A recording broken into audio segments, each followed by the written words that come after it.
The Exofin Fusion skin closure system combines a polyester mesh with a sticky backing and a 2-octyl cyanoacrylate adhesive. Each system ranges in size from 6 centimeters up to 60 centimeters in length. Remove the formed tray from the sealed outer bag and aseptically transfer the entire tray to the sterile field. Remove the lid from the tray to access the device components. To begin, remove the mesh patch from the carrier and remove the center section of the release paper backing from the mesh. Hold the mesh by the corners, making sure that the sticky backing is facing downward and can be adhered to the patient's skin. Position the mesh so half of the mesh is on either side of the center line of the incision. A minimum of 1 centimeter of mesh should extend beyond both ends of the incision. Adhere the mesh to the patient, taking care to rub out any air pockets or creases in the mesh. To remove, pull each of the outer wings down and away from the patient. Should a section of mesh need to be removed and repositioned, that's okay. Once adhered, pull away the outer 2 pieces of release paper and smooth the mesh for good skin contact. Once the mesh is adhered to the patient, the user should now activate the adhesive in 3 easy steps. While holding the tube in an upright position, turn the activation chamber in a clockwise direction until snug. Depress the X at the bottom of the tube to release air pressure within the tube.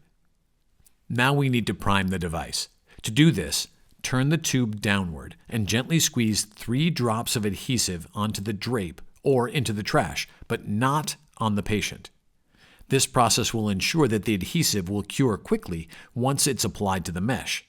Not following this process may cause the mesh to inadvertently release from the patient's skin and not stay in place for the desired period of time. After priming, begin adhesive application at the highest point of the incision. It's important to always keep the applicator tip facing downward so that the adhesive continues to flow. Squeeze the tube with moderate pressure so that the adhesive flows at a steady rate, but not so hard that it runs to unintended areas off of the mesh. This pressure is best represented by the pressure used to prime the device. Cover the entire piece of mesh with the adhesive. Should you run out, simply open another tube using the same steps and complete the coverage of the mesh. Adding a line of adhesive around the edge of the mesh will also help ensure contact to the skin.